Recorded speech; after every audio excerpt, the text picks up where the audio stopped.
Good evening. This is Street Talk, and I'm Father Russ Carmichael. I want to thank all my viewers that tune in and are so loyal to our show over the lot of years now, over 10 years. We had a guest on for you tonight that had a personal problem, his funeral thing and everything. John McKinney, who is in a primary running, he's running for the Republican governor. It would have been, it's nice, and hopefully I'll either have him on live, and we're going to try and get him back. But it was nice to have somebody from across the aisle. But I'm not alone tonight, so you're not going to just get a monologue. I got Dominic Cotton with me, back on with me, and who is going to be hosting throughout my season with me. And you know, I'm going to give him a hard time, show how nonchalantly we do this show. And we're going to talk about some issues that concerning him and I. Dominic, well, I guess I met a couple of years ago now. Yep. Okay, and I met Dom doing the acquired brain injury advocacy, as many of you know. That you know, we've been dealing with disabilities for a lot of years. Auntie Gail was an ABI person. She had the injuries, and she was taken care of for, well, actually with us for 37 years, but under the brain injury waiver program here in Connecticut, I think 11 years, okay, and people, we were low-key about that. We didn't think it was anybody's business to really know what was going on with Auntie Gail. And then she had the bout with cancer, and of course we lost her to cancer. And Auntie Gail was dual diagnosed, so she had a lot of struggles in her life, and she was an amazing, amazing lady.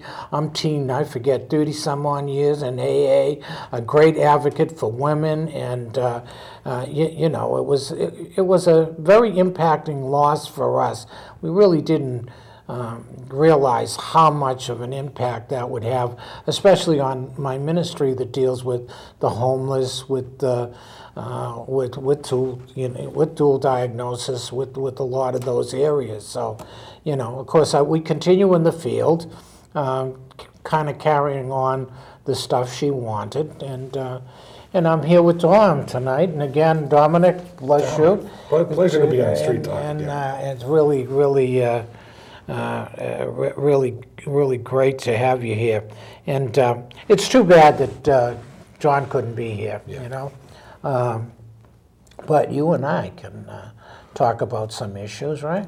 Well, you know, a lot of, I think what makes this program so great is a lot of what we draw upon is from personal. What are things that are true to, you know, how we feel about them. And certainly prior to dealing with the ABI and going up to the State House and the many travels that we took around the state, following up on some of the politicians last year, I'd never really been involved politically. I've always followed things, but I've never really gotten involved, certainly at the level of advocacy and involvement that you have. Well, so now, I'm a student learning here, but now I roped you in. Every person who's volunteered with me has said that. Boy, you get a hold of somebody and you don't let go of them, and it's true. I mean, this is hard work. I mean, you got to love what you're doing. You got to be dedicated. You can't worry about people snipping at you and taking shots at you. You gotta really care about people.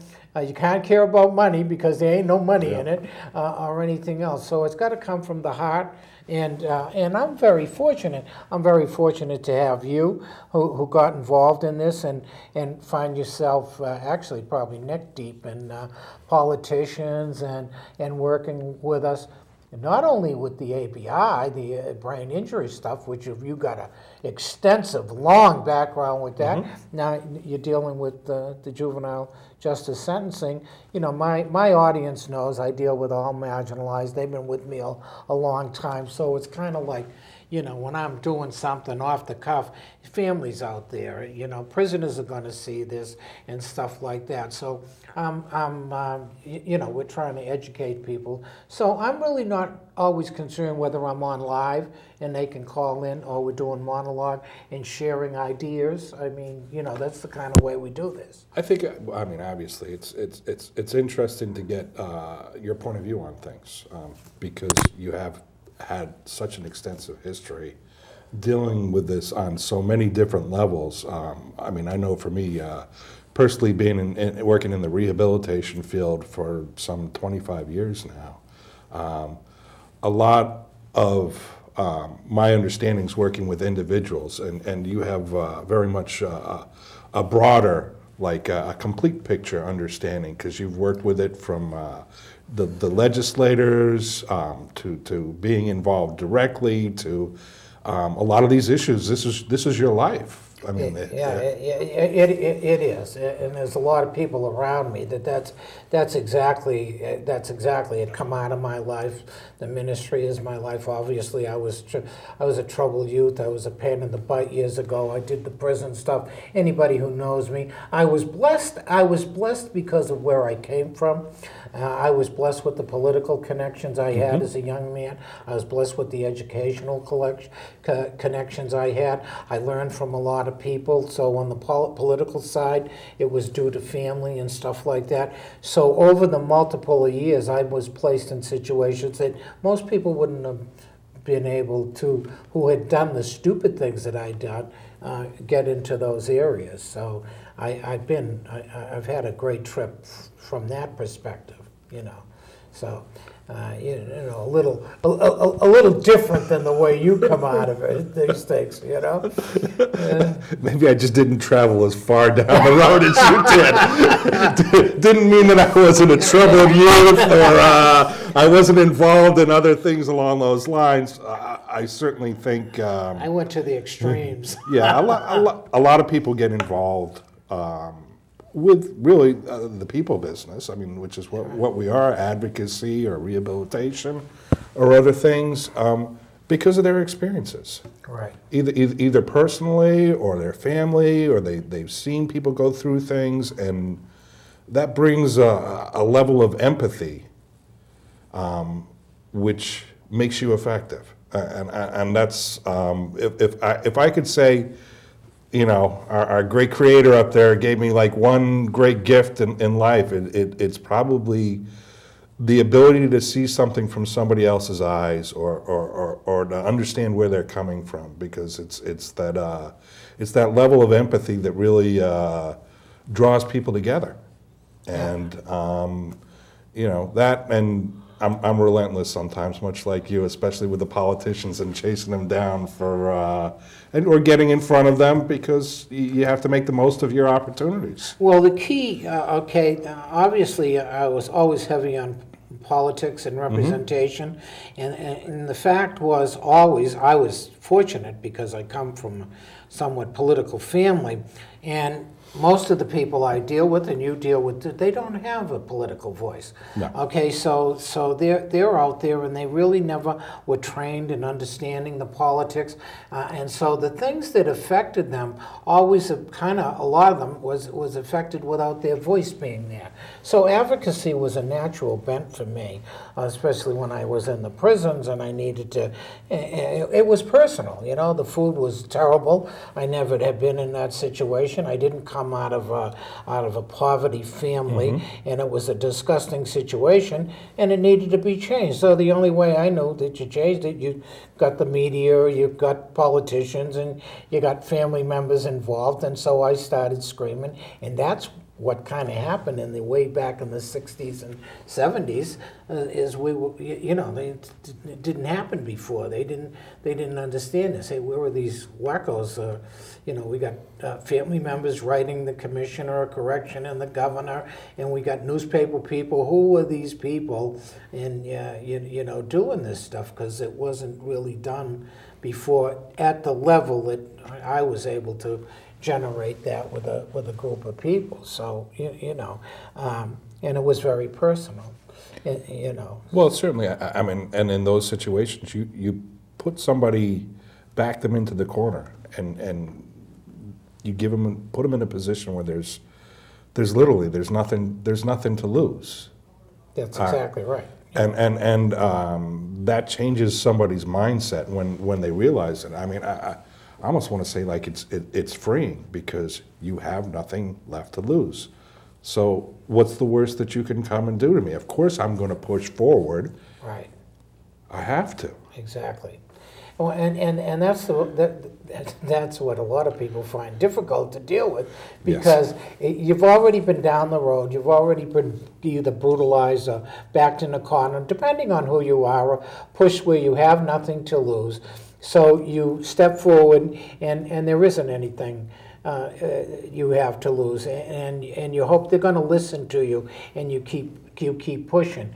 Like this year was really interesting with the ABI. I mean, the brain injury was not enjoying the level, and it's still not, the level of public awareness that it needs to get, so that people understand what we're talking about. We're not talking about mentally ill people here, which people have discriminated against just by the virtue of saying mentally ill.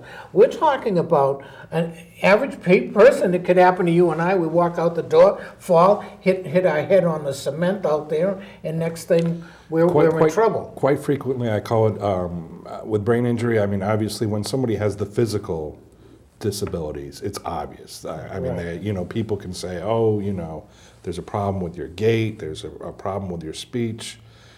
Dealing with somebody with brain injury, it's a hidden disability. Yeah.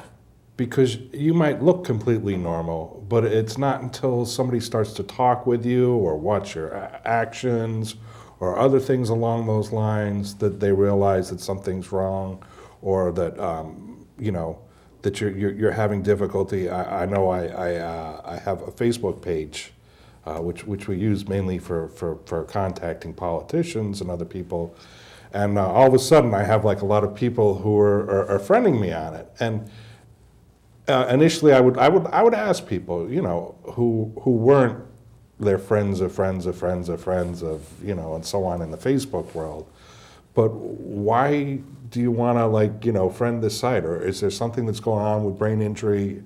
And I'd have people, and they talk to me about their memory loss, and how their families don't understand, right. And how they feel like they're doing these things on purpose, or they tell them, oh, just write it down, and the people write it down, and then they forget where they put their pad or whatever. Exactly. And they're feeling under the gun from people who just don't understand what it's like to live like that. And I explain to them and try to give them some suggestions, or ask them whether it's just a situation where, do you need to just be able to vent about this? There are support groups that are out there, and so I'll make suggestions along those lines.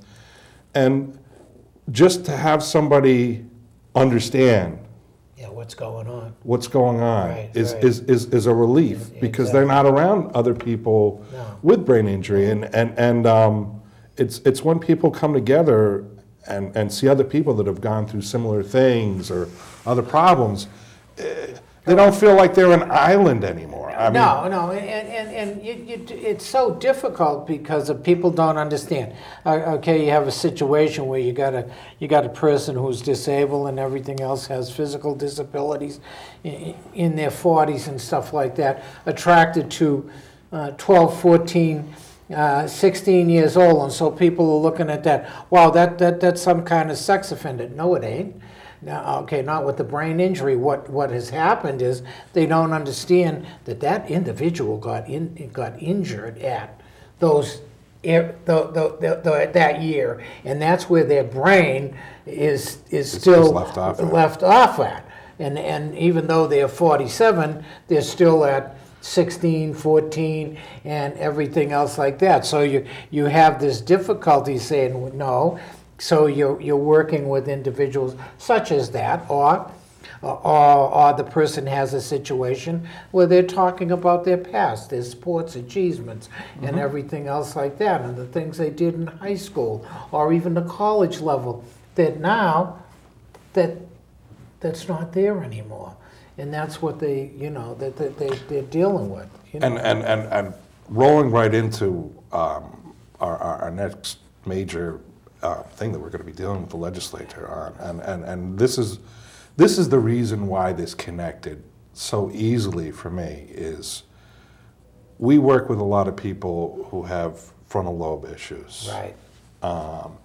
And a lot of what you're dealing with are teenagers. And when I've done the trainings for people in the past, a lot of what I explain to them to try to help them understand what it's like to have a frontal lobe injury, because it controls your judgment, it controls your emotional control, it has to do with how you're able to like step outside and view your own actions. I tell them, okay, do you remember being a teenager? Do you have children? And I ask people, and I say, well, what are some of those? What are some of those things? Impulse control. You didn't have. If you think of, as I call it, it's the Superman syndrome. You think that nothing's going to happen to me. You're jumping off the roof into a swimming pool. Exactly. Right. You're not thinking about, okay, what happens if I miss, and then all of a sudden I might be in a coma or crippled forever. Crippled, right? Exactly. You can't see those repercussions. Right at that age. Or the emotional control. I liken it to the first time that you were in a relationship, and when you were like 12, like 13 years old. and the level of emotion, and they didn't call me today. Oh my God, my world's going to end. Nothing, they don't care about me. They don't love me. Right. You don't have that level of control over your emotions. Well, you don't have the level of understanding and maturity.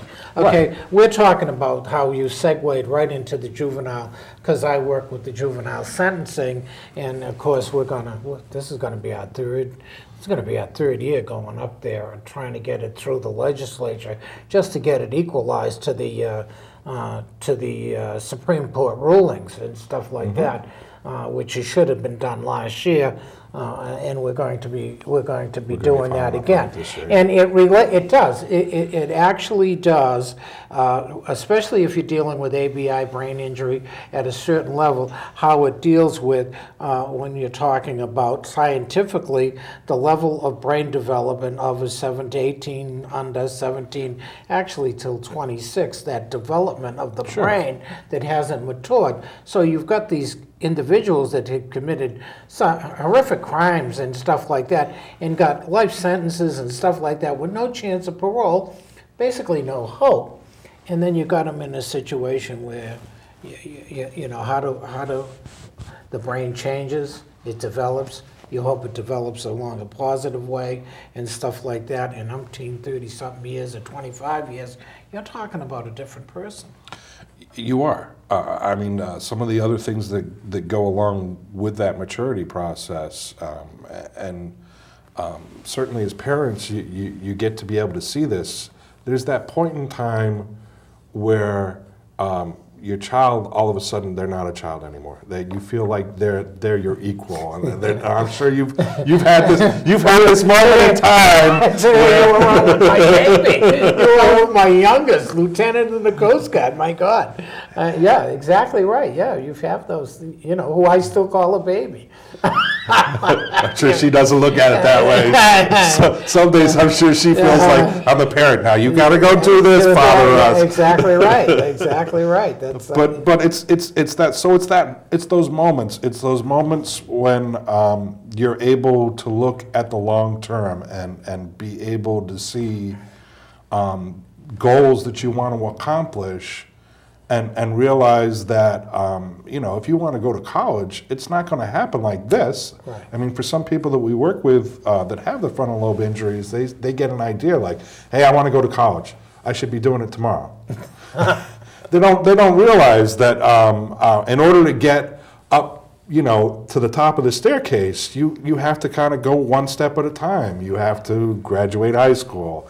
You have to take college entrance examinations. You have to figure out, how am I going to pay for this? You have to figure out where you're going to go. What types of things do you want to go study for? And it's like going up a staircase one step at a time, in order. You don't get from the first step to the top step without figuring out the different ways to do that.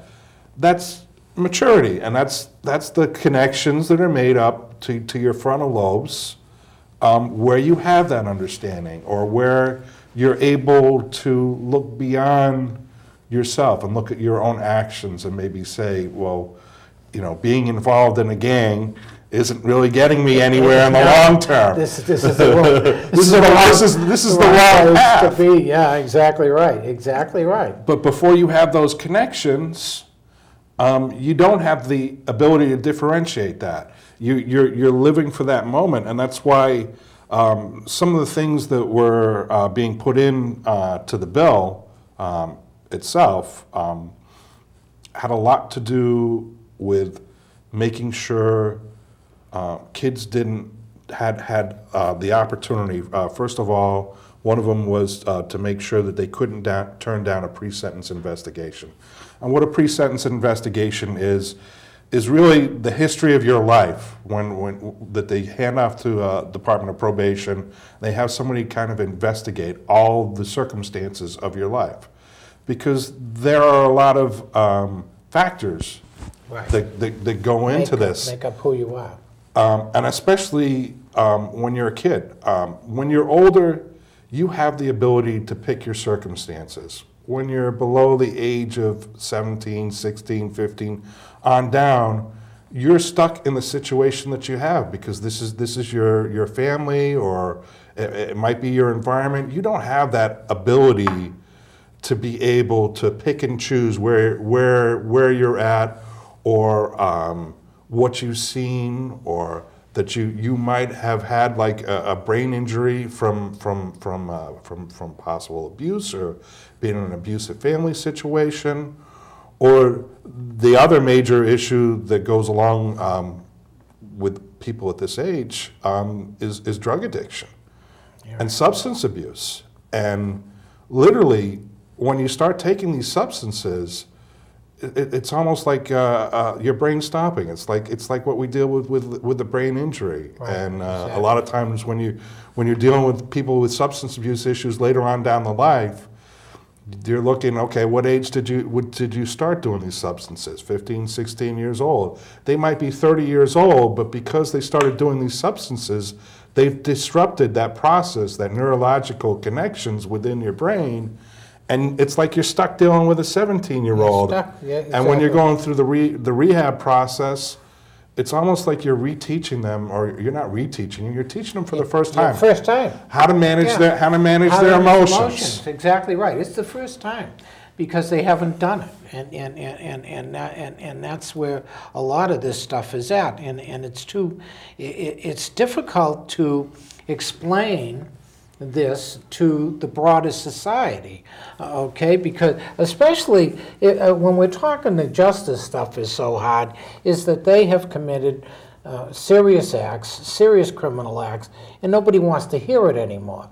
They don't want to hear it, and they want to house them and throw them away. But the problem is in that, not only, you're not even throwing them away, you're throwing them in another community where you've got mixed people who have violated the law and society's rules and stuff like that. So now you're putting them in there without any structural development process that is going to be able to help them understand where they are, grow, and towards what you hopefully want is you want some hope, because without no hope, without any way out, you're in trouble to begin there. So all you do is you throw them into a situation where if they're violent, they might as well. What's wrong with that? I'm continuance. I might as well be get my needs met right away, right now. Be violent. Do whatever is disruptive to get my way, or whatever. So you just create another group individuals in there where you got a mess without structurally understanding where we are. I mean, it's the problem with our correctional system in that. It's not just the correction system. It's I mean, society as a whole. I mean, it's dealing with you know, kids and certainly I have like my own son who, you know, I try to spend a lot of time with and try to help him like with his development. I have a stepson who has been incarcerated, mainly for drugs and alcohol. He got involved in drugs, unfortunately prescription drugs at a young age, 14, 15 years old, when he had an accident. And he got so addicted to these that he ended up literally, he had a trust fund set up from his father who passed away from cancer. And he went through all his educational money, which was close to $250,000 in 3-4 years. Unfortunately, at the time, I didn't know that this was going on. We had a period of separation after I divorced my wife at the time, and, you know, and finding out about this. And literally, she had to have him arrested because he'd been through rehab so many times. He'd left living with her at 16, 17 years old. He got involved with an older woman, and he was off what he thought was living his life. Living his life, right? Right, and it was because he had access to money at the time, and he was stealing from himself, literally, but she had to have him arrested and incarcerated for a couple of years. And it's been a process, because this is the age that he was 18, 19 years old. He got out like right after he was 21, and it's the maturing process that we're seeing right in front of our eyes. Exactly. And, it has to be. You know, I'm sort of his life coach, so to speak, because he knows what kind of business I'm involved with, and that this is what I do as a regular job, working with people with brain injury and everything else. So I have the difficult task. Unfortunately, he did do something where he stole some money from my house, so my current wife doesn't want to have any involvement with him. So, you know, I have to help him on the edges of things. I wish he could have a different relationship. He probably didn't understand what he was doing at the time, because he started using drugs again, and I ended up getting him into a methadone clinic. This is the difficulty. It's the difficulty. The difficulty of the work, because number one, you can't let it be an excuse. You got to deal with the maturity level. You got to have some control on individuals and everything else like that. It is not. This is an area that is not for the fainted heart. There is no way. I mean, and then there's times you have to cut them out. Yep. You have to say, Yep. no, I can't deal with you, and leave them to their own means, and they fall, and everything else like that. It is not an easy business, and if you're family, it is even harder than